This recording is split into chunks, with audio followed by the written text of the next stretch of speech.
Muito boa tarde, caro telespectador, seja bem-vindo ao programa O Verbo. O meu nome é JC Maloa e hoje nós vamos falar sobre as 70 semanas de Daniel.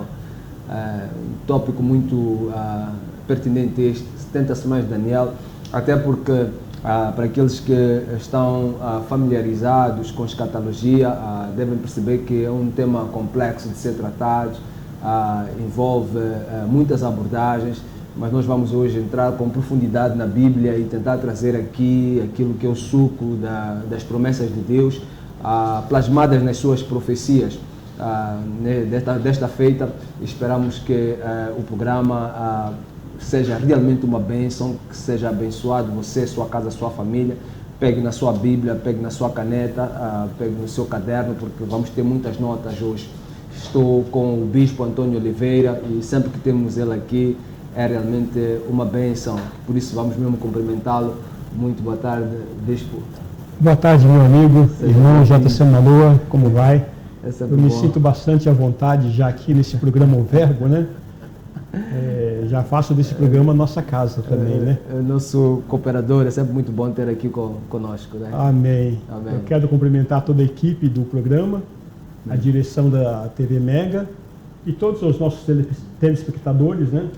Sabendo que Deus tem uma palavra reservada para a tua vida e que certamente haverá de transformar a tua vida para que o nome de Jesus seja glorificado. Deus abençoe. Amém. Nós estamos conectados na TMT Star Times e também na TV Cabo, mas você também pode conectar-se a nós através das nossas plataformas Facebook e YouTube. Rev JC Maloa, você vai lá e pode assistir este programa, assim como os outros que já passaram. Também pode nos conectar através do Instagram da Mega TV e também do Facebook da Mega TV.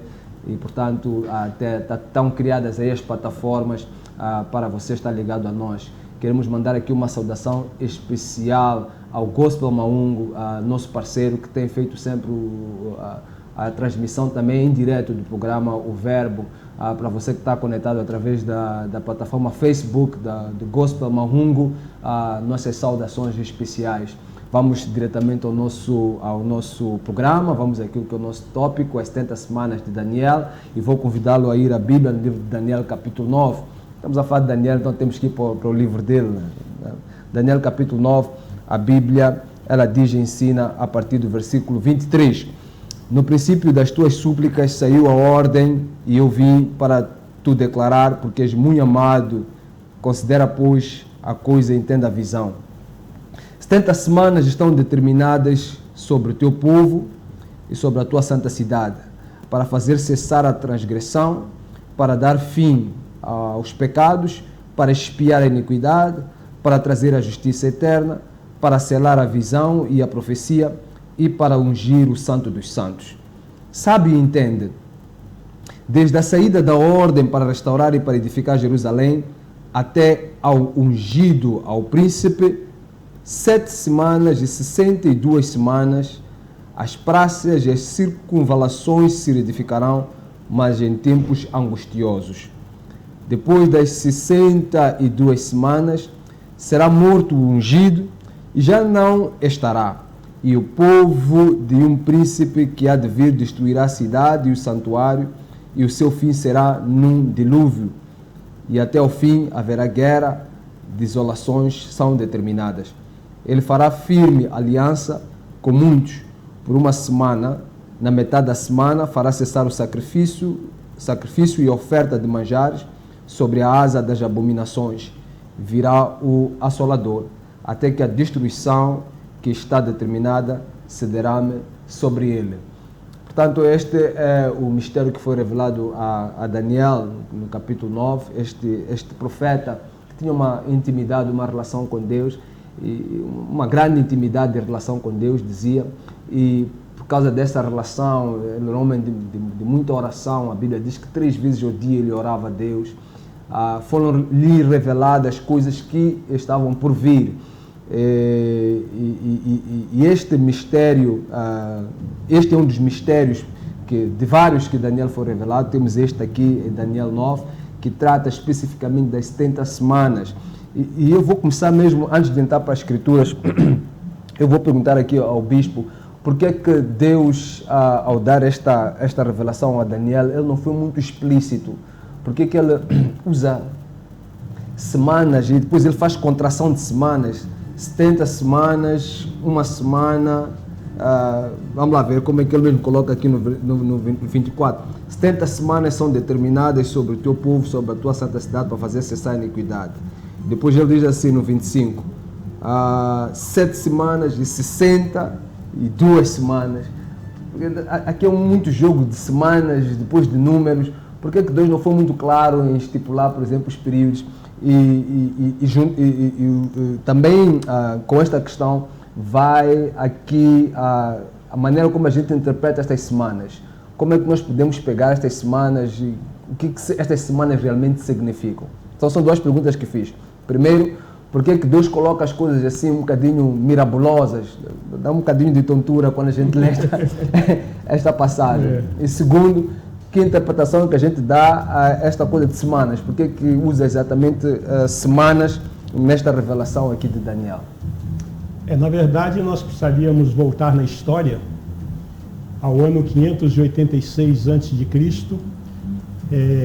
quando no fim do reino dividido, Nabucodonosor, rei da Babilônia, ele sitiou a cidade de Jerusalém e levou cativo aqueles que eram nobres, escravizou o povo, ele destruiu a cidade, destruiu o templo, e assim começou um período de cativeiro de 70 anos.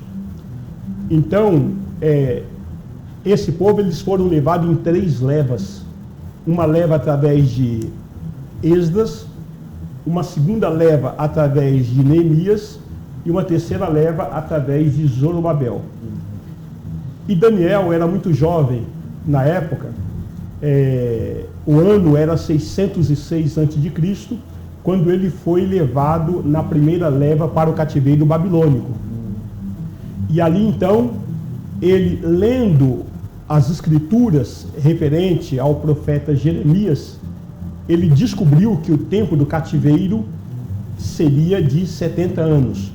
Nós já estamos falando agora no ano de 538 a.C., quando Daniel está orando, e ali ele já é idoso, ele já está com mais de 80 anos de idade, já tinha passado mais de 60 anos de cativeiro, e, como o irmão bem colocou, na sua oração, na segunda oração, né, na oração da tarde, ele teve a visita do anjo Gabriel, em que lhe trouxe essa revelação.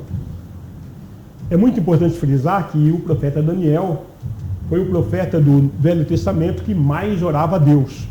Ele tinha uma intimidade tão grande com Deus que aprove ao Senhor nosso Deus trazer essa revelação que nós contamos há pelo menos 2.500 anos atrás, em que chega aos nossos dias, e não apenas chega, ultrapassa os nossos dias e vai até o final do tempo, e Deus então manda uma mensagem através do anjo Gabriel. Okay. E Daniel diz, olha, Gabriel, aquele que eu tinha presenciado na minha visão, ele está se reportando aí ao capítulo 8, quando ele tem uma visão do anjo Gabriel, e este Gabriel traz a ele essa revelação das 70 semanas, dividida aí em 3 períodos, né? 7 semanas, 62 semanas e mais uma semana. E quando terminar esses períodos, né, em que o período completo é 70 semanas, então 6 eventos haveria de acontecer. Né? Então, basicamente, de uma forma introdutória, é isso que nós vamos falar, vamos passear nas escrituras nessa tarde. Certo. Agora, por que semanas? Então, a palavra semana é a palavra sábua para o judeu, a palavra em hebraico. Okay. Então, na verdade, são 77, porque a semana para o judeu era a semana de 7 dias ou 7 anos. Nós encontramos aí em Levíticos, se o irmão puder ler no capítulo 25, versículo 3 em diante, aí nós temos a base bíblica que nos mostra que essa semana de ano é são 7 anos. Sim. Então é a palavra sábua. Levíticos 25, versículo 3 em diante. 6 anos semearás o teu campo, e 6 anos podarás a tua vinha, e colherás os seus frutos. Porém, no 7º ano haverá sábado de descanso solene para a terra, um sábado ao Senhor. Não semearás o teu campo, nem podarás a tua vinha. O que nascer de si mesmo... Até aí tá bom. Ok. Então veja, esta semana de 7 anos, são 6 anos para semear a vinha, para semear, né? E o 7º ano para descansar a terra. Então, o judeu considerava isso como uma semana, né? E nós temos também o episódio de que quando Josué mandou os espias espiar a terra, então os espias ficaram ali 40 dias. E Deus disse que cada dia representaria um ano. Então isso nos mostra que esta revelação de semana que nós encontramos em Levíticos 25 não é uma regra geral para toda a Bíblia, né? Mas o texto que está abordando aí Daniel capítulo 9, a partir do versículo 20 até o versículo 27, esse termo semana significa semanas de 7, ou seja, 7 anos. Tal setenário, né? De maneira que o período total são 490 anos, né? Porque são 70 vezes 7 anos, então nós temos um período total de 490 anos. Então, basicamente, a conta faz multiplicando as semanas por 7. Por 7 anos. Então, cada período de 7 anos significa uma semana. E aí, já podemos entrar o seguinte, como o período total 70 semanas, dividido em 3 partes, em 3 períodos, 7 semanas, 62 semanas e mais uma semana, então veja que primeiro o anjo traz uma revelação que é um decreto. Ele diz, olha, 70 semanas estão determinadas. Então é decreto divino, não tem como alterar. Ok. Né? Então, para quê? Para restaurar, fazer cessar a transgressão, para dar fim aos pecados, para expiar a iniquidade, para trazer a justiça eterna, e para selar a visão e a profecia, e para ungir o Santo dos Santos.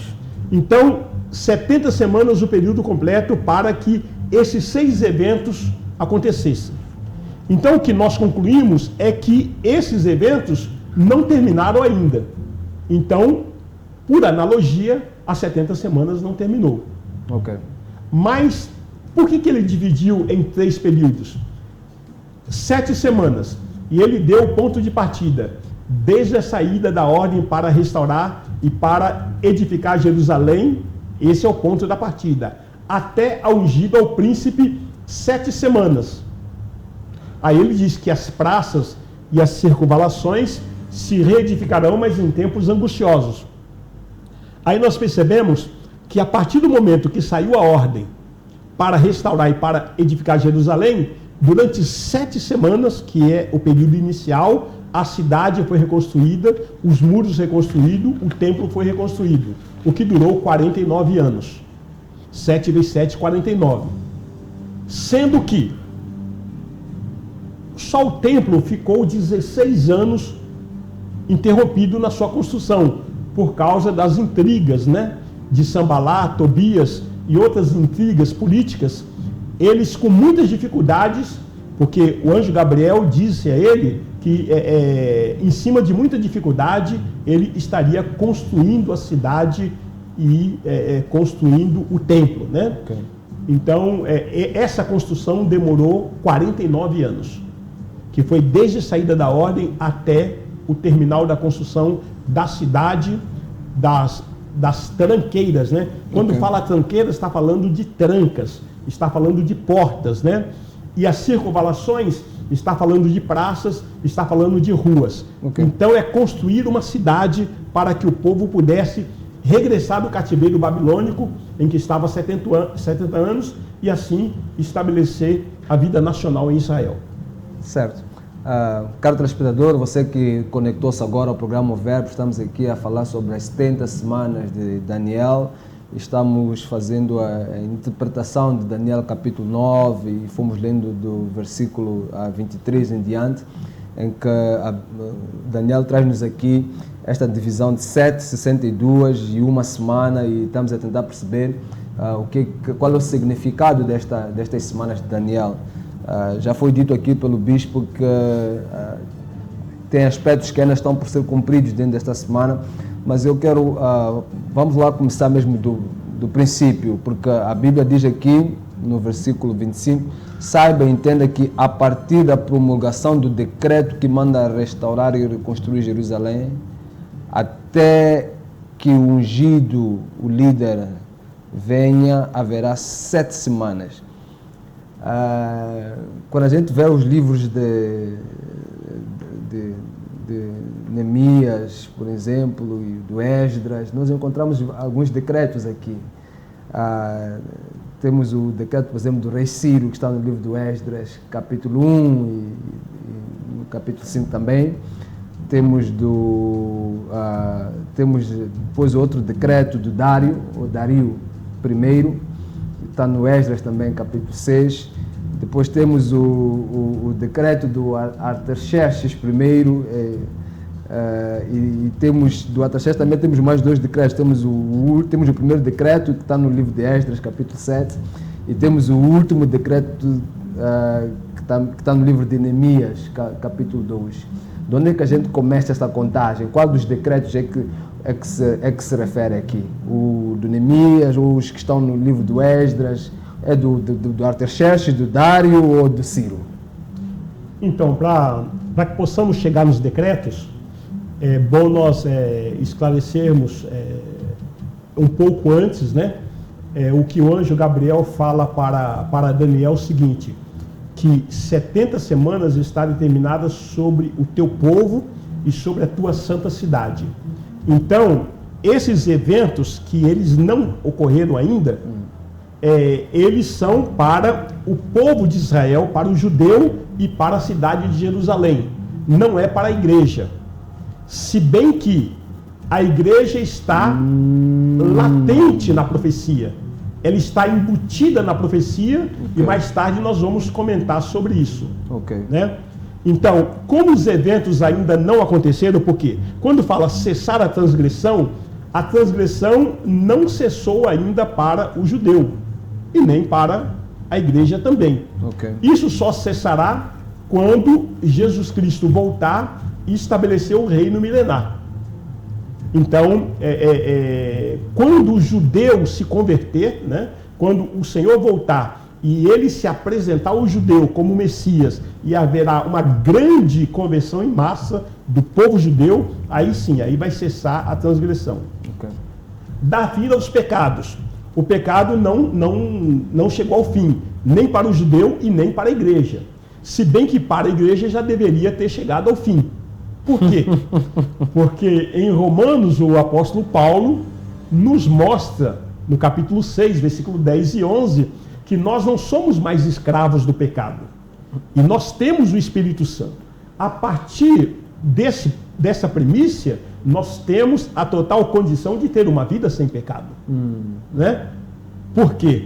Porque o Espírito Santo nos fortalece e o sangue de Jesus já nos redimiu de toda injustiça. Mas o pecado não chegou porque nós ainda temos as nossas fraquezas carnais e ainda acabamos por pecar. O outro episódio seria espiar a iniquidade. Para a igreja, a iniquidade já foi espiada na cruz do Calvário. Quando Jesus Cristo morreu na cruz, ali ele espiou a iniquidade daqueles que o aceitam e aceitarem. Agora, para o judeu ainda não. Isso acontecerá exatamente quando o Senhor Jesus Cristo voltar. Ok. E para trazer a penúltima, trazer a justiça eterna. Sim. O que significa isso?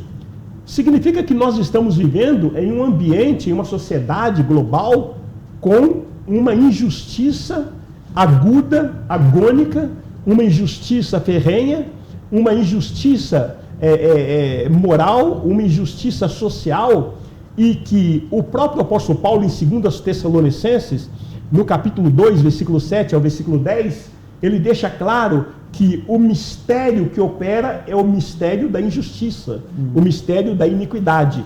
E só terminará quando Jesus estabelecer o seu reino milenar. Então, esse evento também não aconteceu. Ok. O próximo, então, selar a visão e a profecia. O que acontece é que, enquanto Jesus Cristo não estabelecer o reino milenar, haverá ainda visões e haverá profecia. A partir do reino milenar, não haverá mais.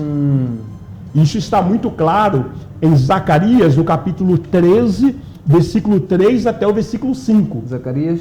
Capítulo 13, versículo 3 até o versículo 5. Okay. Dizendo que não haverá profecia no milênio. Qualquer um que profetizar será morto pelos seus próprios pais, pelos seus próprios parentes. O porquê isso?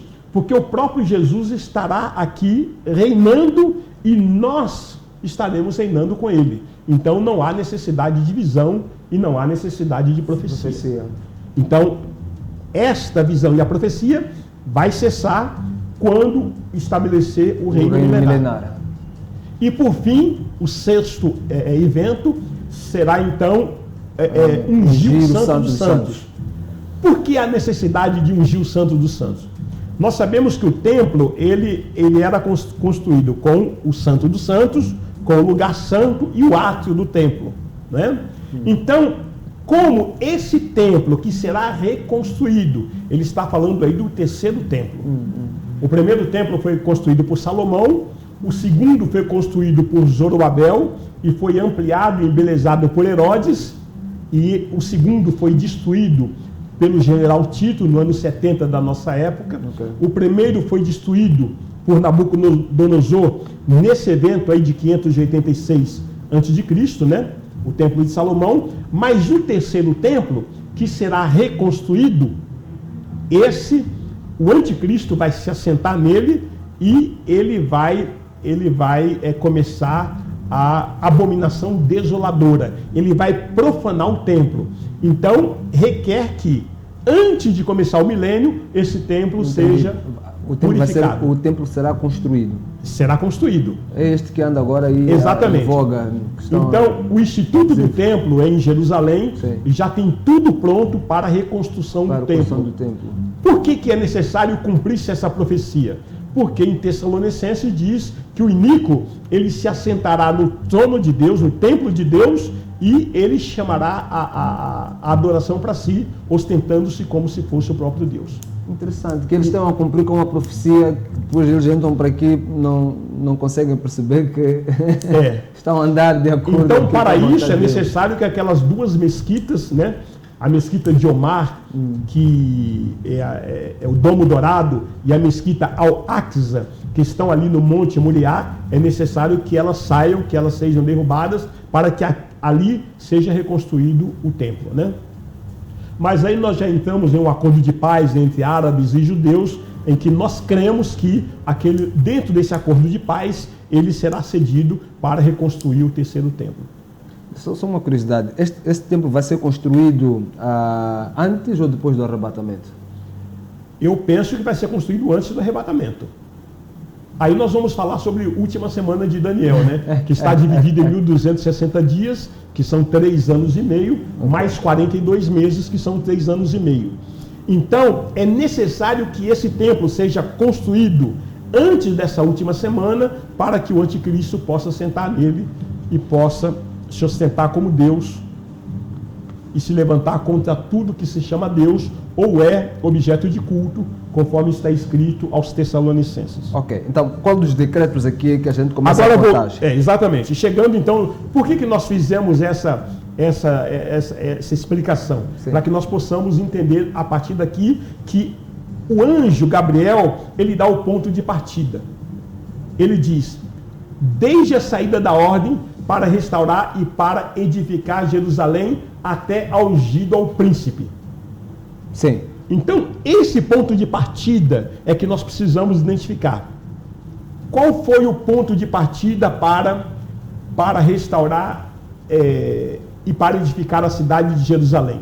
Nós temos aí quatro decretos. Temos o primeiro decreto, que é o decreto de Ciro, né? Que está em Esdras. Né?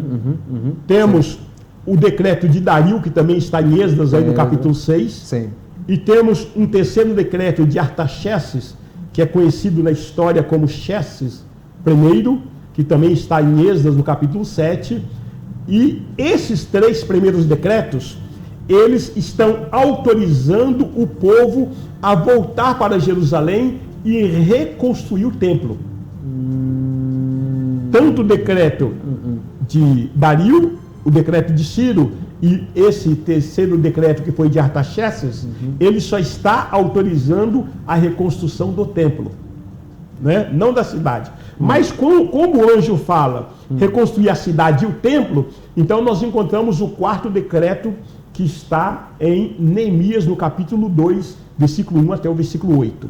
Aí nós encontramos o decreto que contempla a profecia. O decreto em que Artaxerxes, né, o rei da Pérsia, ele então autoriza a reconstrução da cidade, a reconstrução dos muros e a reconstrução do templo. Exato. Né? Então, dá previsão para que essas coisas aconteçam. É o 4º decreto. Vale dizer que Neemias, ele era copeiro do rei e ele era sacerdote. E ele assumiu uma função ali de grande responsabilidade. Okay. Era um homem de grande confiança do rei, mesmo porque ele servia o vinho para o rei. Okay. Teria que ser de muita confiança. Porque seria muito fácil envenenar o rei através do vinho, né? Tanto é que quando o rei diz, por que você está triste, né? Diz que ele temeu muito, porque aquilo seria motivo para ele ser morto. Ele não poderia estar na presença do rei triste. Por que isso? O rei desconfiaria que ele estaria tramando alguma coisa ou estaria ansioso por algum projeto, pseudo-projeto, que ele poderia estar em execução. Então ele não poderia estar ansioso. Então por isso que ele temeu muito. Ele disse, rei, viva para sempre. E aí ele então abriu o coração e disse por quê que ele estava triste. Porque a cidade do sepulcro dos seus pais estava queimada, estava destruída. 25. Sabe e entende, desde a saída da ordem para restaurar e para edificar Jerusalém, até ao ungido, ao príncipe, 7 semanas, 62 semanas, as praças e as circunvalações se edificarão, mas em tempos angustiosos. Depois das 62 semanas, será morto e ungido e já não estará. A questão que eu coloco agora, e com certeza também o telespectador está a colocar esta questão. Temos 7 semanas, que disse que começa a contar a partir da saída da ordem, e as 62 semanas, onde é que é o ponto de partida destas 62 semanas? Então, como a saída da ordem é o ponto inicial para a contagem das 70 semanas, né? Então, quando é que saiu essa ordem? Nós acabamos de falar que foi no 4º decreto de Artaxerxes, que diz o seguinte, no mês de Nissan, no 20º do mês. Okay. É assim que começa a profecia, o decreto que está em Neemias capítulo 2, do versículo 1 em diante. Então, veja, quando Artaxerxes ele emite o 3º decreto, né? O terceiro por quê? O primeiro foi de Ciro, o segundo de Dario e agora o terceiro de Artaxerxes. Ele estava no 7º ano do seu reinado. Quando chega aí a emissão desse 4º decreto, ele já está no 20º ano do seu reinado. Então, por isso que diz, no mês de Nissan, no 20º ano de Artaxerxes. E quando nós pesquisamos as melhores enciclopédias, né? Podemos pesquisar aí a enciclopédia americana, ou a enciclopédia britânica, ou a enciclopédia Barça, né? São enciclopédias de grande credibilidade. e vamos estudar sobre a Pérsia Antiga, nós percebemos que esse mês de Nissan, 20º do rei Artaxerxes, significa ao dia 14 de Abib, ou 14 de Nissan, de 445 a.C. Então nós já temos a data da partida. A data da partida. 445 a.C. 445 a.C. Essa é a data da partida. Levou 49 anos. Então, os 7 anos iniciais, as 7 semanas iniciais, foram 49 anos a partir dessa data. E vai de 445 a.C. E estes 49 anos, que são 7 semanas, telespectador, só para entender um bocadinho aí estas contas, pode estar um bocadinho perdido. Vamos falar do quê? 40? O que nós estamos a dizer aqui é que, para interpretar o livro de Daniel, nós temos que perceber que as semanas estão ali colocadas, elas são semanas também chamadas aqui de setenário. Nós temos que multiplicar as semanas por 7 e aí nós encontramos os anos. Não interpretamos a escritura aqui em forma de semanas como tal, mas sim para fazer o cálculo nós precisamos de aferir quantos anos daí advém. E se quisermos tirar dias, nós teríamos que depois também multiplicar isto pelo dia correspondente a cada ano. Mas eu não vou entrar agora para a questão do dia. São 7 semanas, significa que temos que multiplicar as 7 semanas por 7, e aí nós encontramos o número de anos correspondente ao cumprimento da profecia. Logo, se estamos a falar de 7 semanas, que foi a primeira profecia dita por Daniel, multiplicamos estas 7 por 7, dá-nos 49, o que significa que Daniel está a falar de 49 anos. E estes 49 anos começa do decreto emanado por Artaxerxes, no livro de Neemias, e vai até a pergunta que eu estou a fazer agora ao bispo. São 49 anos, ele vai até a inauguração do templo. Exatamente. Levou 49 anos. 49 anos. Então, levou 49 anos para construir a cidade, os muros e a construção do templo. Então, a partir daí, começa então o segundo período, que é de 62 semanas. Começa imediatamente a partir da inauguração do templo. Okay. Que são 434 anos. Multiplicando mais uma vez as 62 por 7. Nós temos 434 anos, exatamente. E esses 434 anos, o que acontece nesse período? O que acontece é que a vida de Israel foi restabelecida, a vida nacional de Israel. Okay. Então o povo se estabeleceu. Durante esses 434 anos, nós não tivemos eventos de grande relevância. Okay. Porque o que aconteceu foi que o povo voltou do cativeiro e se restabeleceu. Gastou 49 anos para construir a cidade. Ok? Quando construiu a cidade e templo, a partir dali a vida seguiu normal por mais 434 anos. Aí termina 69 semanas. As 69 semanas. Estas aqui. Que é 7 mais 62. Depois desses até a ungido ao príncipe. Ok. Depois das 62 semanas, o ungido será morto. Exato. E já não haverá lugar para ele. Ok. Contamos até a morte do ungido, ou melhor, vamos lá, os 434 anos. Até onde é que nos leva? Até a morte do ungido ou algum período anterior, início do ministério do ungido? Até onde é que a gente faz os 434? É 434 mais os 49. Não vamos esquecer dos 49. Então são 69 semanas agora. São 69 semanas. Sim. São 69 semanas. 69. Né? Então, quando é que termina o período das 69 semanas? Okay. Desde a saída da ordem até a ungido ao príncipe, o anjo diz 7 semanas e mais 62 semanas. Ou seja, 69 semanas. Okay. A pergunta é, quando é que o príncipe foi ungido?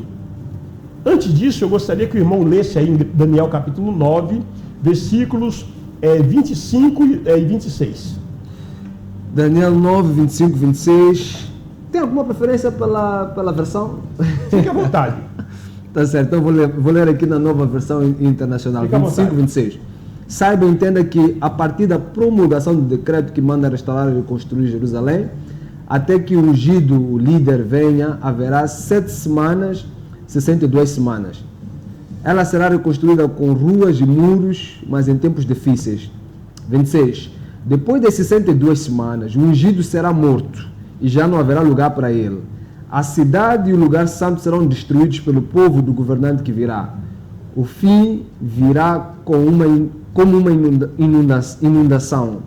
Guerras continuarão até o fim e desolações serão decretadas. Pode continuar. 27. Com muitos ele fará uma aliança que durará uma semana. No meio da semana ele dará fim ao sacrifício e à oferta.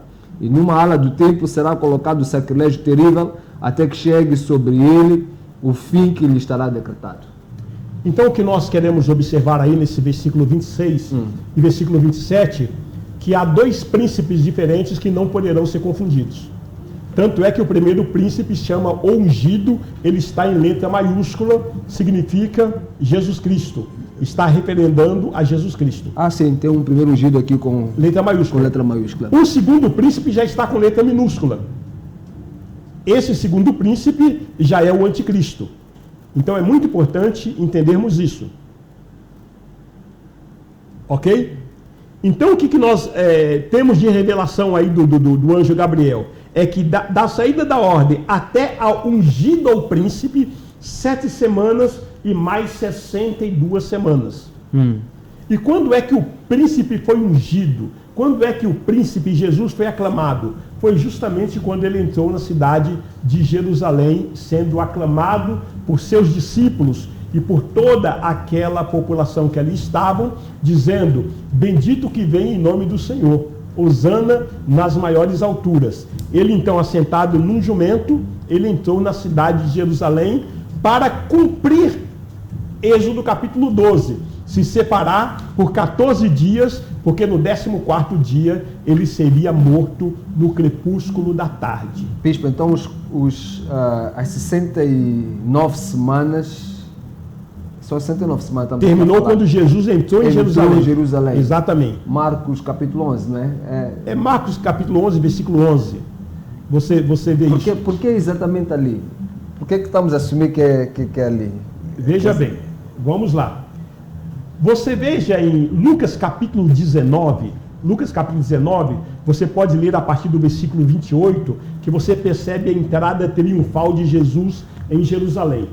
Nós temos também no Evangelho de João, no capítulo 12, a partir ali do versículo 13, 12 e 13 também, nós temos essa palavra que fala sobre a entrada triunfal de Jesus em Jerusalém. Então, o que ocorreu naquele momento? Ocorreu que pela primeira vez a população está declarando que ele é rei. Antes ele nunca permitiu isso. Pode perceber que Jesus nunca permitiu que alguém dissesse publicamente que ele era o Messias, que ele era o rei. Mas aí ele reconheceu que era o dia exato. Esse dia foi o dia 10 de abril de 32. Quando se cumpriu, então, as 69 semanas. Então, temos que fazer contas agora, né? Para chegar a essa data. Não é? Vamos lá. Então o que nós temos aí? Nós temos Jesus entrando triunfalmente na cidade de Jerusalém, ok? Lucas 19, sim. Isso no dia 10 de abril do ano de 32. De maneira que, se nós calcularmos, né, o período da semana de 445 a.C. até essa data, 10 de abril de 32, nós temos aí a contagem das 69 semanas, que corresponde a 173.880 dias. 173.880 dias. Exatamente. Sim, é isso mesmo. Tem que ser 173.880. É.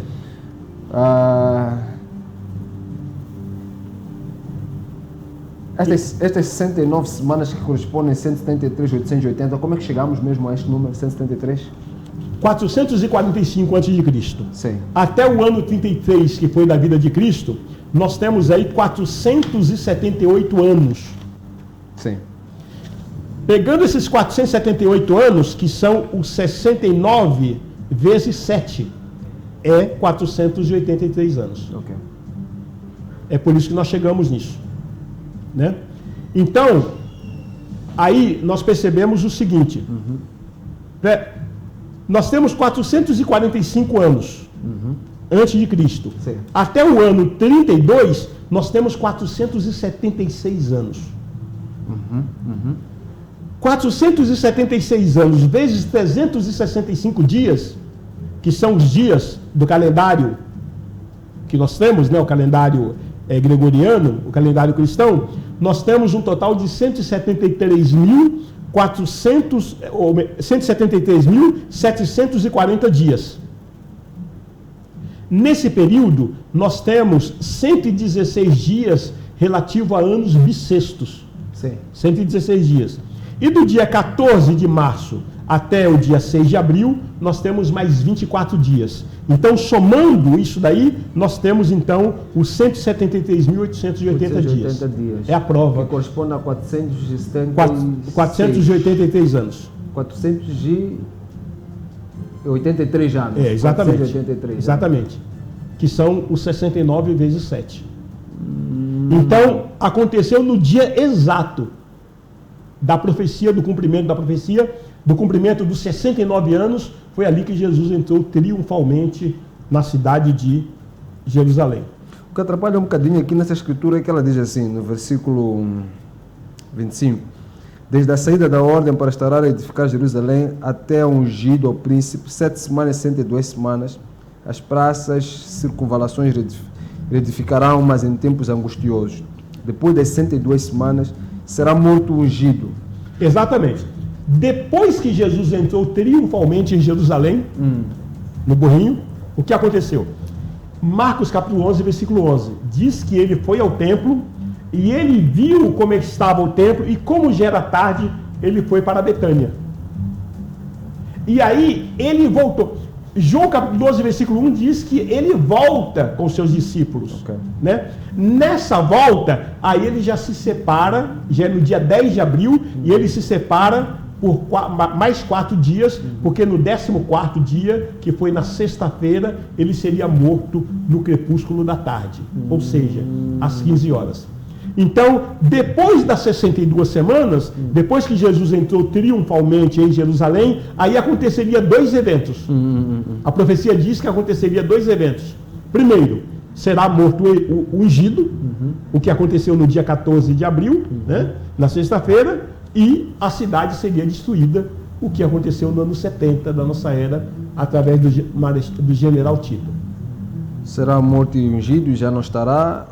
E o povo de um príncipe que há de vir destruirá a cidade e o santuário. Exatamente. Que aconteceu no ano 70. Exatamente, aconteceu no ano 70. Então veja que depois das 62 semanas, né, 7 mais 62, 69, 2 eventos deveriam acontecer. Será morto ungido, e ele foi morto no dia 14 de abril, e a cidade de Jerusalém foi destruída no ano 70. Uau! Uau! Percebeu? Percebi, eu espero que o telespectador em casa também tenha percebido, né? Estamos aqui a falar das 70 semanas de Daniel, e é profundo. Para quem pensa que ler Bíblia é só uma questão de chegar e ler, estamos aqui a fazer contas, cálculos, matemáticas, temos que pegar calendários e somar, multiplicar, enfim. Se você não gosta de matemática, depois quis fazer um pouco de teologia, vai apanhar matemática lá também. É uma bênção. É bom saber que Deus ele nos ama e Ele tem nos mostrado isso através das Sagradas Escrituras. A Bíblia é o único livro na face da Terra que contém profecias, coisas que estão por vir. Quer dizer, Deus é tão omnipotente que Ele testa, vamos assim dizer, a fé de cada um de nós através das suas profecias. Ele coloca, ele se garante, ele diz, olha, vocês verão que vai acontecer, e acontece. Não há nenhuma profecia bíblica até agora que não se cumpriu. Estamos a ler o livro de Daniel e estamos a ver que ele profetizou sobre acontecimentos muito antes de Jesus Cristo vir, muito antes dele entrar em Jerusalém. Daniel já apontava o dia exato em que ele haveria de ser ungido a príncipe, e de fato aconteceu. Não temos aqui motivos para não acreditar no livro sagrado, nas Sagradas Escrituras, no verbo que temos lido todos os dias. Pelo menos eu tenho lido todos os dias, não sei você aí em casa. Não temos motivos para não acreditar neste livro maravilhoso. Por isso, você continue aí conosco, porque ainda não terminamos. Nós voltamos depois do intervalo para entrar ainda mais profundo a estes ensinamentos. 70 semanas de Daniel, está sendo uma bênção. Até já. Mega TV, voltamos já.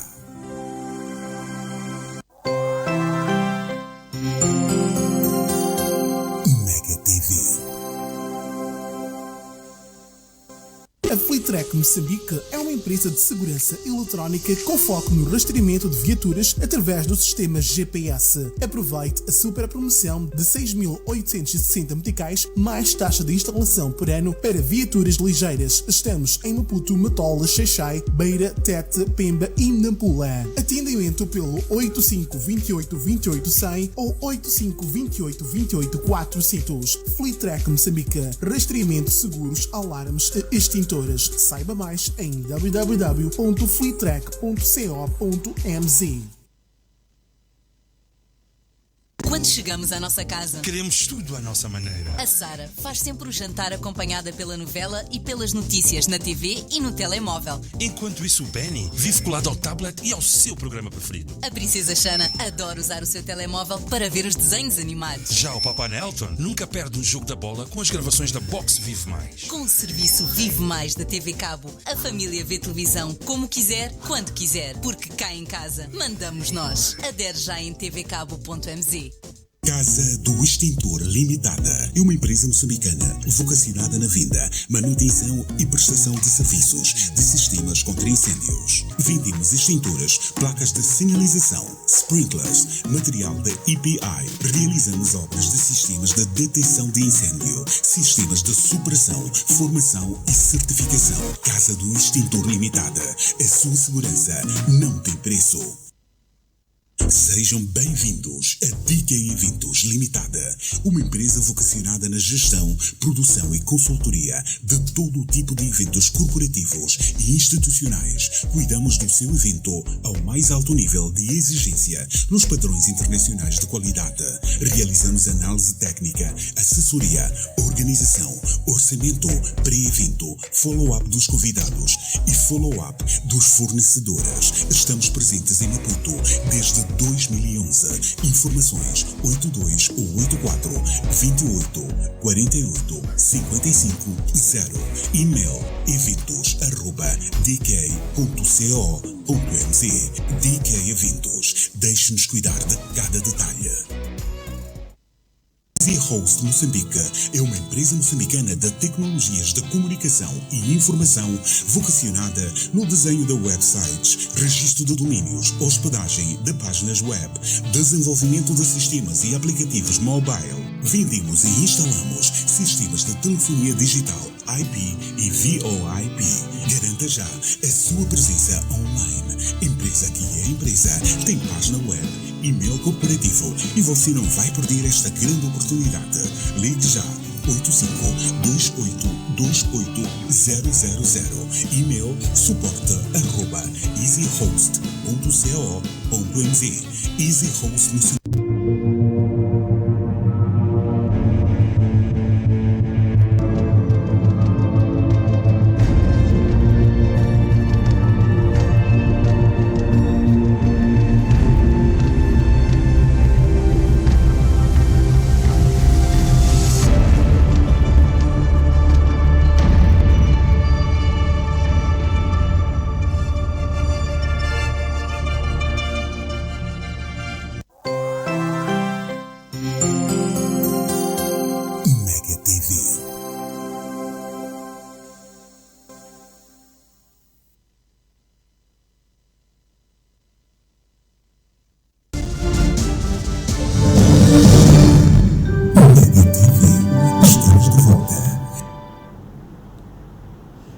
Seja bem-vindo de volta ao programa O Verbo. Estamos a falar sobre as 70 semanas de Daniel. Tá uma benção o programa de hoje. Você que está aí conectado a nós.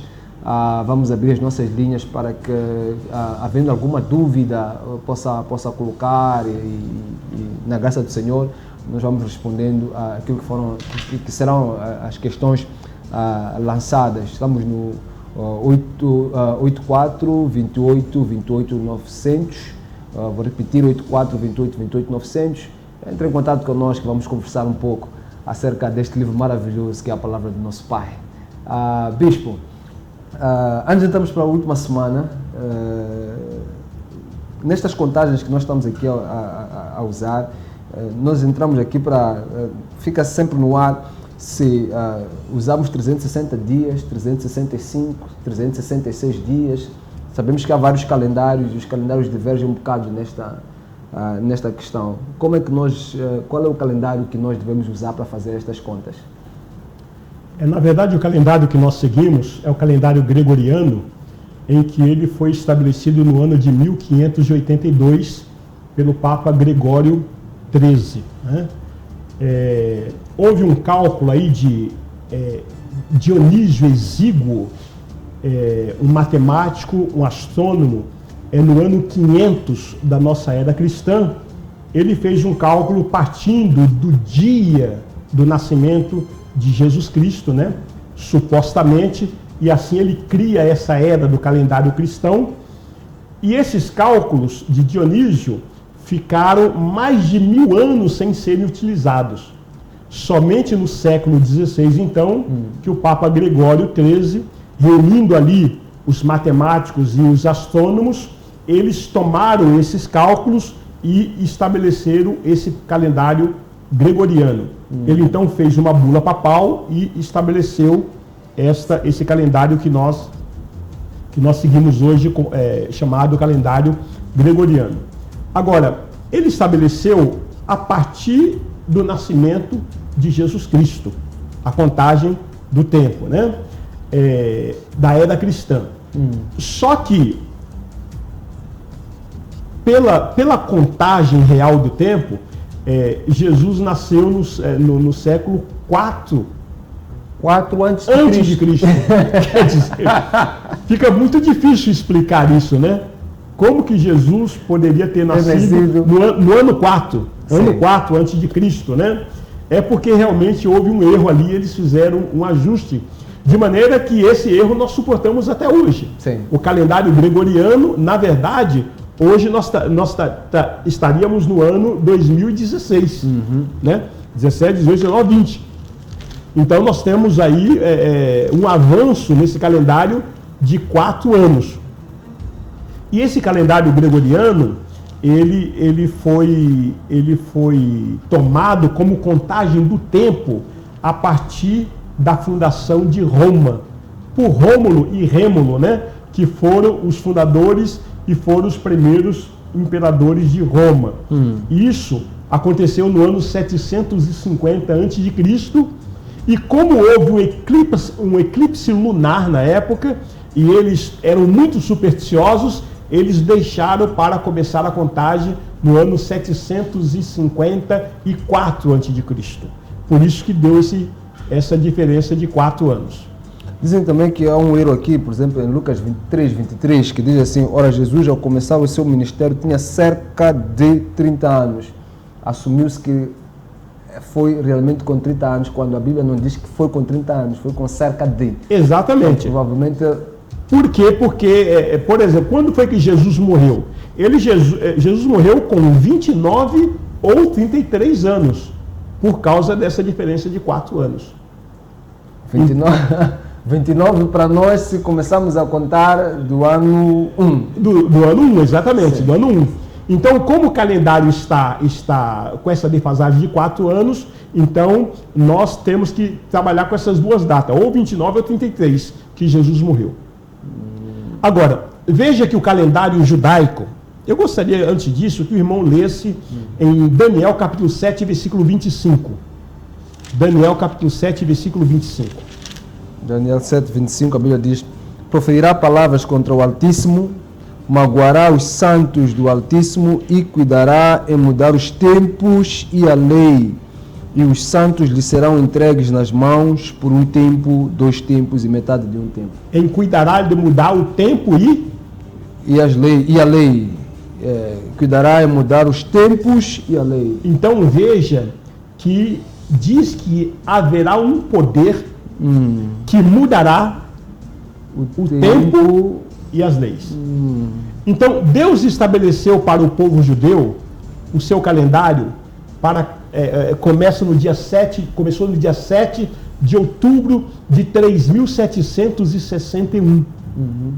Esta foi a data que começou o calendário judaico, né? Porque eles têm como base o início da criação. Então eles pegaram como base o início da criação e no dia 7 de outubro de 3761, eles então começaram a contagem do seu calendário. Só que o homem veio e mudou o tempo que Deus estabeleceu. Deus estabeleceu um tempo com base na agricultura, com base na astronomia e com base nas festas. Não é? Então nós temos aí em Gênesis capítulo 1, versículo 14, que Deus estabelece o sol, a lua para contar o tempo e as estações. E Deus estabeleceu o calendário. Tanto é que no calendário hebraico começa no mês de abril. Abril é o primeiro dos meses. Nós temos essa revelação em Êxodo capítulo 12, né? Que é justamente quando comemora a Páscoa. Aí o que acontece? Aí vieram os calendários persa, né? Babilônico, vieram os calendários romano, alexandrino, veio o calendário islâmico, calendário chinês, calendário iraniano, calendário persa, quer dizer, fizeram uma salada. Então, o ser humano hoje no planeta, na verdade, não sabe em que dia está. Porque nós não podemos falar que o nosso calendário que seguimos, o calendário gregoriano, é o correto. Aí você vai para o muçulmano, ele diz, não, o correto é o calendário islâmico. Você vai para o chinês, não, o correto é o chinês. O calendário maia e por aí vai, né?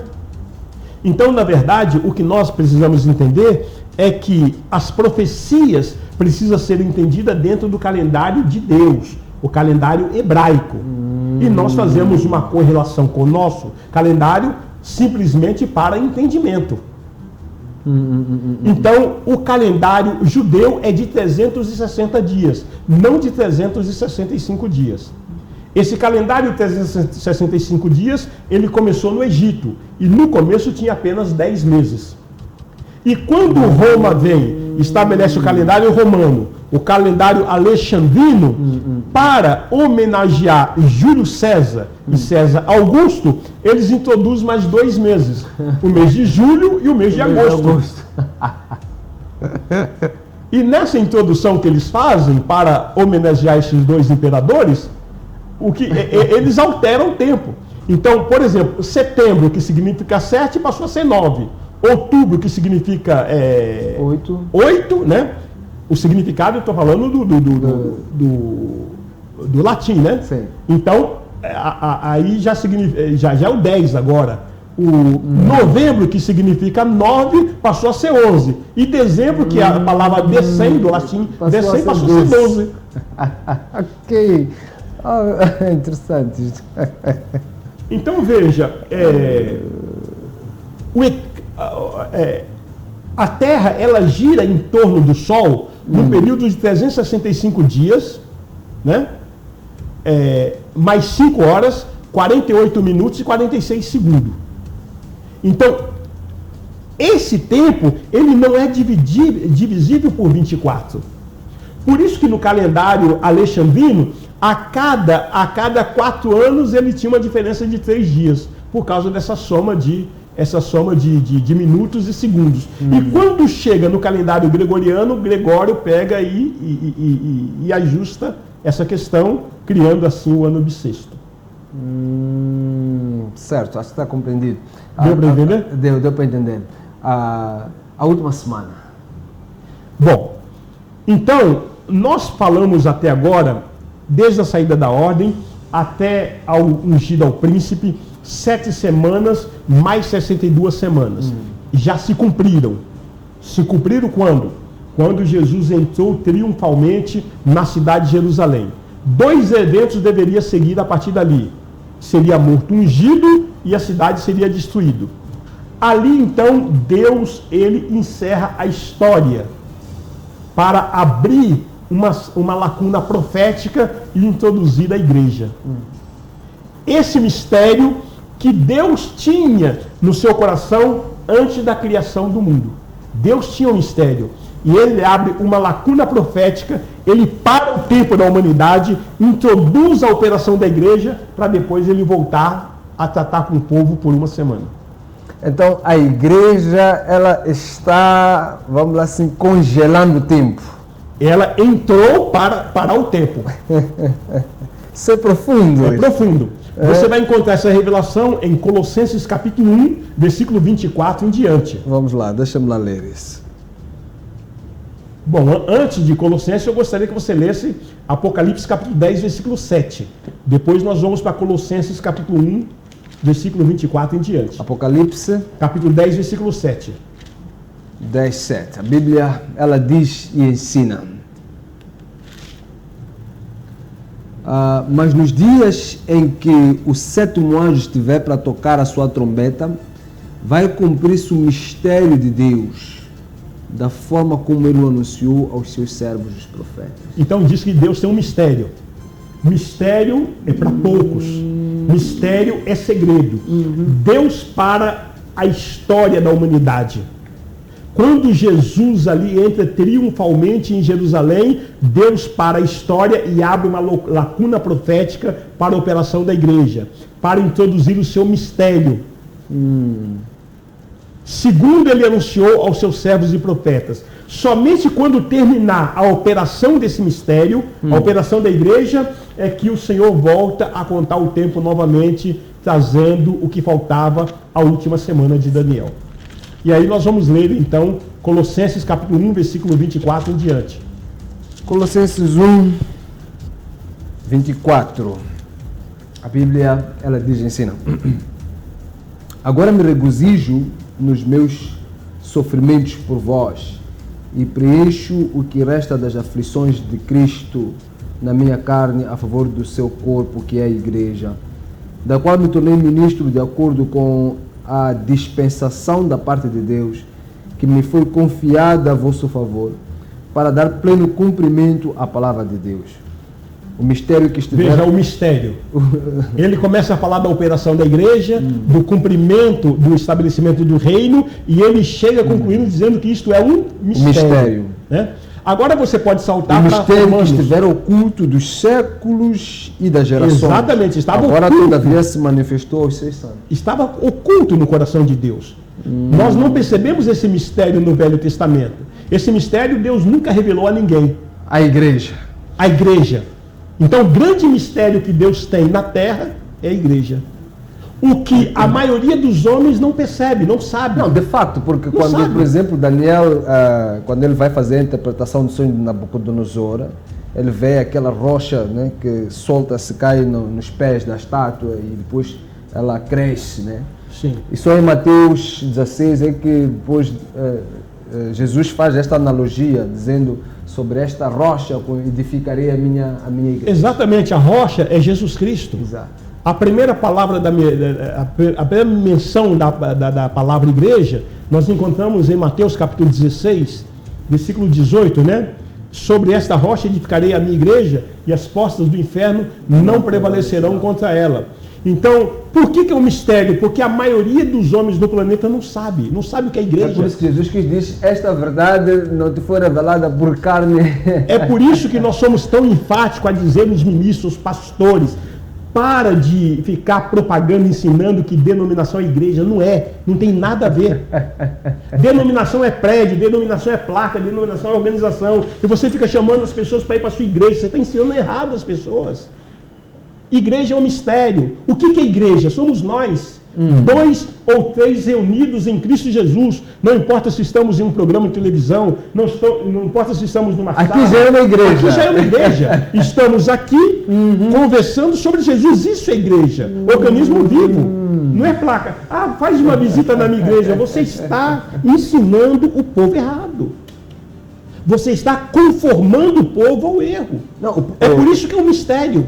As pessoas não entendem o que é igreja. Sim, evangeliza essas pessoas para o templo, a casa, mas não é isso. Para Cristo, não é isto. Nós somos chamados não para vir, para ir. Então, o Velho Testamento, sim, todos vinham ao templo, mas agora, ide e pregai o Evangelho. Então, olha, venha fazer uma visita na minha igreja. Está errado, você que tem que ir até ele. Você que tem que ir na casa dele. Você tem que ir no lugar onde ele frequenta e iluminar as trevas e resgatá-lo. Operação de resgate, ele está cativo, ele está preso. Como é que ele vai vir para a sua igreja? Até porque quando a gente vê, por exemplo, Atos 8, quando o Filipe vai lá compartilhar as Sagradas Escrituras com o eunuco.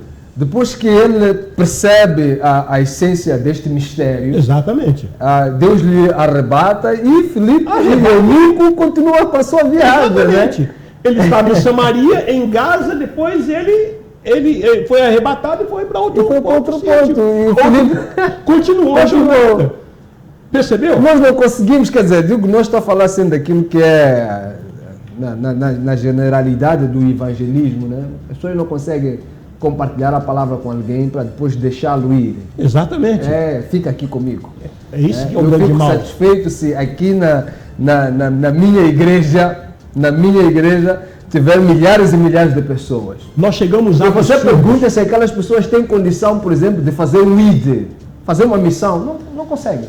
Irmãos, nós chegamos ao absurdo de muitos ministros declarar: não, você é membro da minha igreja. Olha, pastor, você está pescando em aquário. Depois vamos ter aí cartões e tal, né? Seu cartão de membro. Este é o membro da... Você está destruindo o evangelho com isso. Não é assim que prega o evangelho. Que membro da sua igreja? Não, mas Deus me deu a mim como ovelha. Fala, Senhor. Fala. A ovelha pertence ao Senhor Jesus Cristo. Enquanto Deus confiou a você essa vida, é para você prepará-lo para ir. Preparar para dar fruto. Não preparar para ficar com você. Quando Jesus apareceu a Pedro no mar de Tiberíades ali, depois de 40 dias de ressurreição, né? Jesus perguntou 3 vezes para Pedro: tu me ama? Amo. Então a empresa é sua, você vai cuidar a partir daqui. Você que vai apacentar as minhas ovelhas. Então o líder não tem que ser o centro da coisa, o centro da negociação, o centro das atenções. O líder tem que preparar outros líderes para ele dar fruto. Preparar outros líderes. Isso é evangelho. Isso é estabelecer o reino. Não encher congregação, não fazer culto, não fazer campanha, não ter moveres, fazer evento. Tudo isso está fora do propósito de Deus. Desculpa, irmão. É por isso que nós temos um monte de gente dentro das denominações que não conhece a palavra. Isso que nós estamos falando. Eu quero fazer uma pergunta, mas isso antes, que nós estamos falando da minha produção. Produção, eu pedi para abrir linhas. Olha, caro telespectador, você que está acompanhando aí o programa O Verbo, nós estamos a ter algumas dificuldades com as nossas linhas e nós estamos a fazer todo o esforço para que no programa O Verbo as linhas estejam disponíveis. Mas se está tentando ligar, está tendo alguma dificuldade, não pare de insistir e de conectar-se conosco. Produção, eu tenho linhas ou não?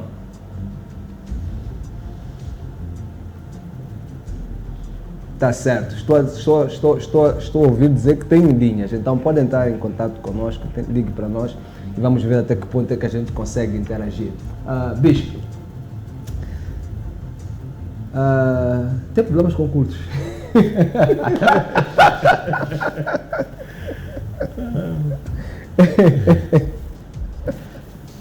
É só você entrar nas várias denominações e você ver quantos problemas existem lá dentro.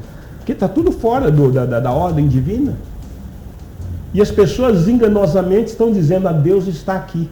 Aqueles cultos que havia ali em Coríntios, quando Paulo tenta organizar e tal, depois levantava um e outro e todo mundo começava a profetizar e depois Paulo dizia: não, 2, 3, e se alguém falar em língua, já uma outra pessoa ali a interpretar e por aí. Eles não são os tipos de cultos que estamos a ter nos dias de hoje. É diferente.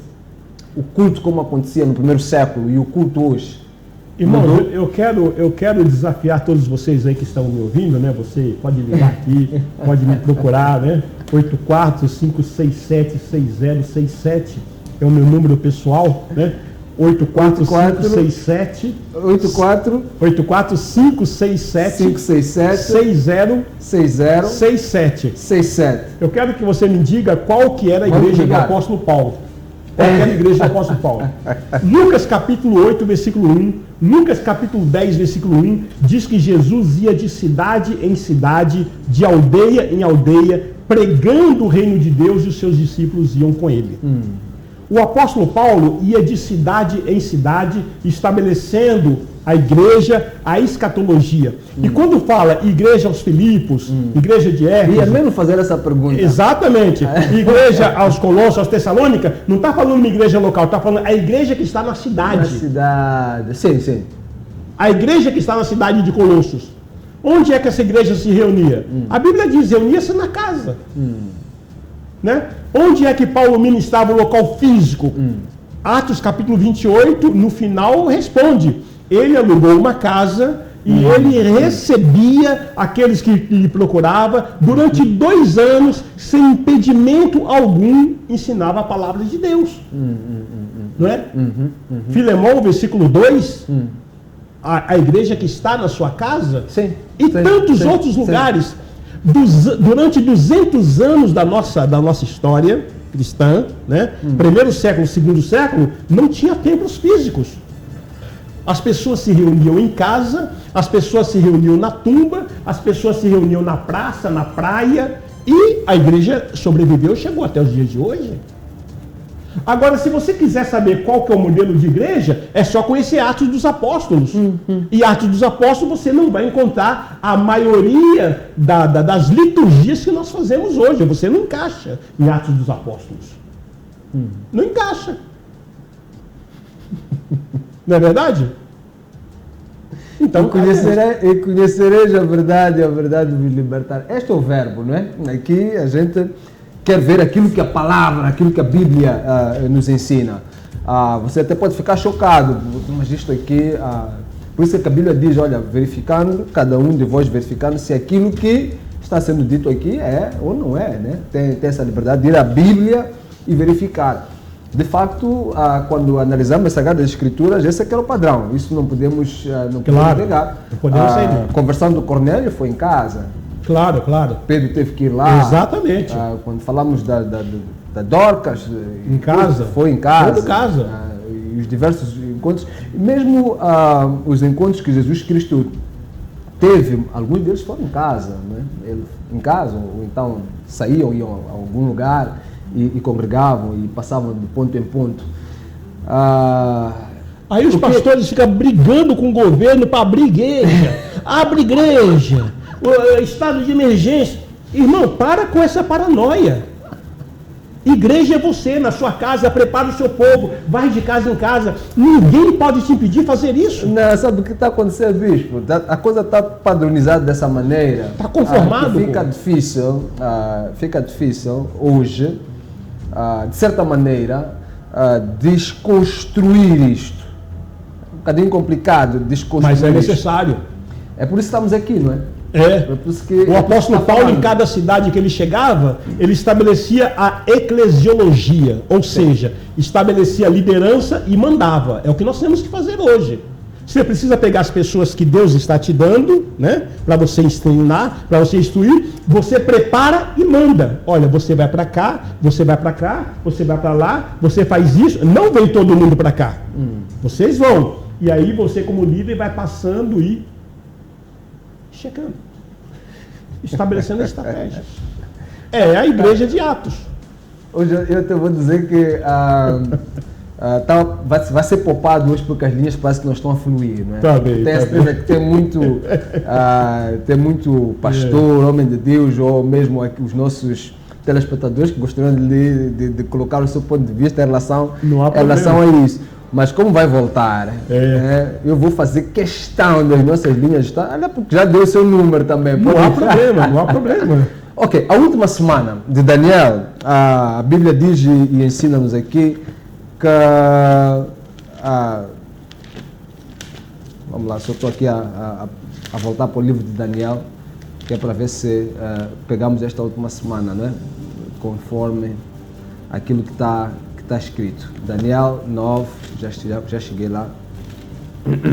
Diz assim: com muitos ele fará uma aliança que durará uma semana. No meio da semana ele dará fim ao sacrifício e oferta, e numa ala do tempo será colocado o sacrilégio terrível até que chegue sobre ele o fim que lhe está decretado. Esta uma semana, vamos até começar pelo último, quando ele diz que sobre ele chega o fim que lhe está decretado, está falando de que fim aqui? O anticristo, ele aparece na história com um ministério muito reduzido, de apenas 7 anos. Sim. Dividido em 2 partes, que é essa última semana. Né? O irmão pode ler em Apocalipse capítulo 12, versículo 5 e o versículo 6. E também Apocalipse capítulo 13, versículo 5. Apocalipse 12. Apocalipse capítulo 12, versículo 5 e versículo 6. Temos que arranjar um programa para falarmos sobre o culto. Sim, vamos falar. Podemos falar. Apocalipse capítulo 12. Versículo 5 e versículo 6. Versículo 5 e 6. Diz assim: ela deu à luz um filho, um homem, que governará todas as nações com cetro de ferro. Seu filho foi arrebatado para junto de Deus e de seu trono. A mulher fugiu para o deserto, para um lugar que lhe havia sido preparado por Deus, para que ali a sustentassem durante 1260 dias. 1260 dias corresponde a 3 anos e meio. 3 anos e meio. A primeira parte. Então, quando aconteceu o arrebatamento aí é o filho varão, não é a mulher. Sim, é isso. O arrebatamento aí é o filho varão. Então, a mulher que tipifica a igreja, ela foge para o deserto e o período de fuga, o período de esconderijo, o período de suposta paz que o anticristo vai estabelecer no planeta é de 1260 dias, ou seja, 3 anos e meio. Sim. Quando nós encontramos lá em Daniel capítulo 9, versículo 26 e 27, diz que na metade de semana ele quebra a aliança. O sacrifício, a oferta de manjares. Então, passou 1260 dias, ele quebra a aliança. Aí entra em outro período, que está escrito em Apocalipse capítulo 13, versículo 5. A besta foi dada uma boca para falar palavras arrogantes e blasfemas, e lhe foi dada autoridade para agir durante 42 meses. 3 anos e meio. 42 meses representa 3 anos e meio. Meses são 3 anos e meio. Aí nós temos o período tribulacional. Então, 1260 dias, que são 3 anos e meio, mais 42 meses, que são 3 anos e meio, nós temos a última semana, que são 7 anos. Então, 1260 dias de suposta paz e 42 meses de grande tribulação. Por isso que nós dissemos, eu não creio que a igreja vai passar pela grande tribulação, que são os 42 meses. Mas no período de 1260 dias, a igreja pode estar aqui. Porque a igreja vai ver o anticristo, a manifestação do anticristo. E quando é que ele aparece? Espera aí, bispo. Quando assinar o acordo de paz e proteção com Israel. Espera, não vamos correr muito. Quando diz que nos 1260 a igreja pode estar aqui. A igreja pode estar aqui. Nesse período de 1260 dias. Que igreja? A igreja, nós. Não seremos arrebatados antes da tribulação? Não necessariamente. Okay. Perdão. Antes da tribulação, sim, porque a tribulação só começa na metade da semana. Não são 7 anos de tribulação. São 42 meses de tribulação. Sim, é que os teólogos dividem estes 7 anos, chamam de tribulação. E depois temos os 3 anos e meio, que são os 42 meses, eles chamam de grande tribulação.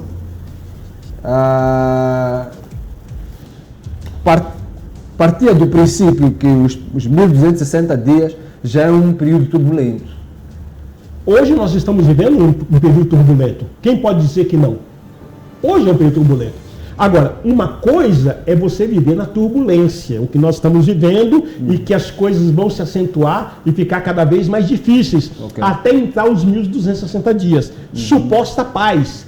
É necessário que as nações elas cheguem a uma situação insuportável para que o Messias, para que o Salvador das religiões apareça para trazer solução. Solução econômica, solução governamental, política, né? Solução de distribuição de alimentos, solução de justiça. Então, ele vai ser recebido e contemplado como Salvador durante o período de 1260 dias. Mas na metade da semana ele quebra a aliança. Ou seja, ele entra no Santo dos Santos, ele se autodenomina como próprio Deus, sendo Satanás, e aí começa a grande tribulação. A grande tribulação. Ok. Então, não há diferença entre a tribulação e grande tribulação. Nós estamos falando do período de Apocalipse capítulo 6 até Apocalipse capítulo 18. É o período tribulacional. É o dia do Senhor. É esse período de 42 meses. Ok. Então, voltando para Daniel, deixa eu aqui voltar rapidamente para Daniel. Quando a Bíblia diz aqui no versículo 27, com muitos ele fará uma aliança que durará uma semana. Uma semana. Estamos a falar de todo o período. Um acordo de proteção e paz que está sendo vinculado aí entre árabes e judeus, que está sendo liderado pelos Estados Unidos, esse acordo, né? Okay. E que inclusive esse mês, os árabes já declararam que eles estão dispostos a voltar a negociar o acordo, que antes eles estavam trancados e disseram que não tinha acordo, eles não quiseram falar sobre o acordo, né? E o genro do Donald Trump, né, que é o Jared Kushner, ele está coordenando esta intermediação. E agora com a eleição do Trump, né, com a reeleição do Trump, o que deve acontecer esse ano, então eles vão, muito provavelmente, bater o martelo nesse acordo de paz e proteção. Ok. Então, finalmente já conseguimos alguém em linha. Jorge, irmão Jorge do CMC, muita paz. Sim, estamos ouvindo. Boa tarde. Muita paz. Portanto, quero antes de mais saudar o pastor, o bispo que está no programa de hoje, e dizer que as palavras são muito construtivas. Amém. Amém, sim, pode continuar, estamos ouvindo. E também tenho uma pequena dúvida. A Bíblia diz lá em Hebreus, capítulo 10, versículo 25, que nós não devemos abandonar a nossa congregação, como é o costume de alguns. Então, através desse versículo, no meu entender, acredito eu que é importante se construir tempo, se construir o que convencionalmente chamamos de igreja, para poder congregar as pessoas. Caso contrário, seríamos livres em ir ou não ir à igreja, sabendo que ainda estamos em Cristo. Mas a presença na casa de Deus é um sinal, da forma que a Bíblia lá em Salmos 91 diz que aquele que habita no esconderijo do Altíssimo, a sombra do Onipotente descansará. Então, no meu parecer, o meu ponto é este, gostava como pastor, como bispo, estando lá, pudesse dar uma explicação ou o seu parecer em torno disto. Amém. Obrigado. Amém. Muito obrigado pela sua questão pertinente, bispo. Obrigado, irmão Jorge, pela sua participação. Agora, nós precisamos, querido, deixar claro que esta, infelizmente, é uma herança que a religião nos trouxe, dizendo que nós temos que construir templos para congregarmos. Quando você lê em Hebreus, diz que nós devemos congregarmos.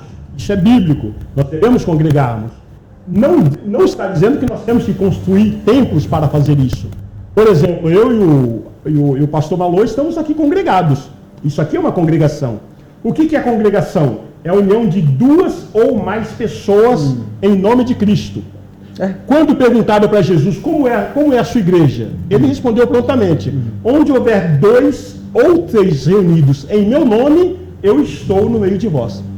Então, o que nós precisamos desvencilhar da nossa alma é isso, é imobilizar cimento, material de construção, gastar um valor absurdo e aí sugando a própria congregação para construir templos e depois esses templos ficam lá vazios.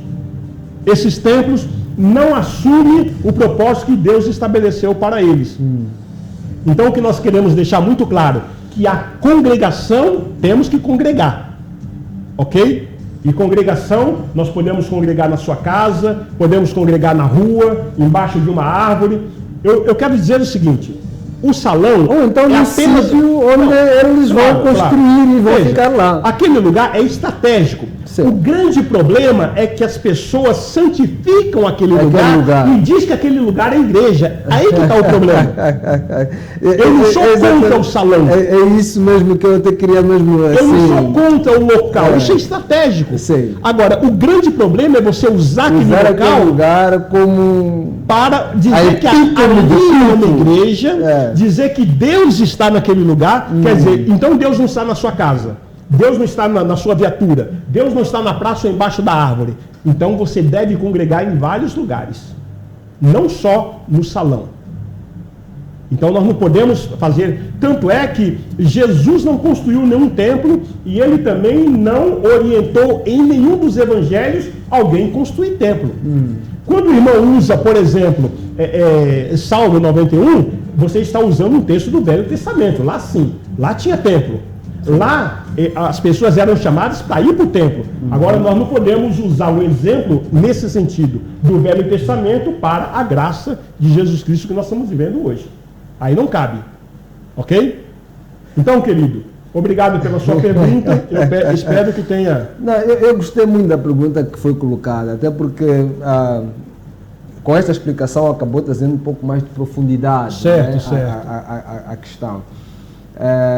O que está a acontecer é que usa-se o templo como um lugar de idolatria. Idolatria. Diz que é santo aquele lugar. Exatamente. Que a presença de Deus está lá. Altar, por exemplo. Nós não encontramos isso em Atos, não encontramos isso na Bíblia. Chega-se ao ponto de algumas congregações fazerem com que os seus crentes carreguem a areia do templo para levar para as suas casas. Isso acontece. Carregar a areia porque aquele espaço é um espaço consagrado. Tem igrejas aqui que tem um ponto, um lugar dentro da... Estou falando de igrejas, né, para todo mundo perceber. Sinagogas, tem casas, templos, né, que tem um espaço. E naquele espaço é um espaço, vamos assim, sagrado. Né, em que as pessoas entram naquele espaço para ter alguma intimidade com Deus ou para fazer alguma libertação, alguma coisa que acontece no espaço privado. E é isto que nós estamos a dizer. Nós estamos rebatendo isso. Que no Novo Testamento isso não serve. Não tem isso. Não existe. É um bocadinho complicado quando estamos dentro de um contexto em que toda a gente faz e a gente pensa que é normal. Mas, historicamente falando, isto começou a partir dos concílios. Isto começou mais com as igrejas católicas, quando começaram foi com Constantino. Século IV. Século IV. E esse modelo está até hoje. Quando Roma começa a perseguir, aliás, depois do ano 70, e depois aquela debandada de cristãos correndo de um lado para o outro, e a perseguição toda que havia com o Império Romano, os cristãos eles congregavam em grutas, escondidos, onde podiam encontrar-se, era ali onde eles tinham um grande tempo com Deus. Mas depois do concílio e com o estabelecimento da Igreja Romana, os templos iniciaram. Com a Reforma Protestante em 1500, estes aspectos que parecem muito, vamos lá assim, pontuais e importantes, e alguém pode ter talvez como um aspecto menor, não foram reformados, tanto que alguns hábitos do catolicismo e do misticismo religioso passou para as igrejas protestantes, evangélicas. Tem coisas que são feitas aí que não tem nenhum respaldo bíblico. E eu acho que é isto que nós queremos aqui transmitir. Na verdade, o modelo de culto que nós temos hoje nas igrejas evangélicas é o modelo mitraico. Então, cultua-se Mitra. E as pessoas estão idolatrando o templo, idolatrando o salão. Chegam a dizer que tem um altar ali, um púlpito, e as pessoas têm que subir descalço em cima do altar, porque aquele lugar é santo, porque o fogo está ali. Tudo isso é besteira. Nós não encontramos respaldo no Novo Testamento. Eu estou falando de graça, não estou falando da lei de Moisés. Se você quiser conversar sobre a lei de Moisés... A questão do altar e do púlpito não tem respaldo bíblico. Não tem, isso é figura do Velho Testamento. Não vamos encontrar na Bíblia nenhum púlpito. Isso é figura do Velho Testamento. É verdade, é verdade. É o verbo. Né? Então nós precisamos sair dessa liturgia que em nada está agradando a Deus. Isso é religiosidade. Está acabando com a vida das pessoas. Está acabando com a família das pessoas. Aí os líderes falam, você está trazendo o mundo para dentro da igreja. Não, você já está no mundo há muito tempo. E chamando esse mundo de igreja. Isso que é o grande problema. Uau! Isso está... Que horas são? Já temos que fazer as últimas considerações. Isso.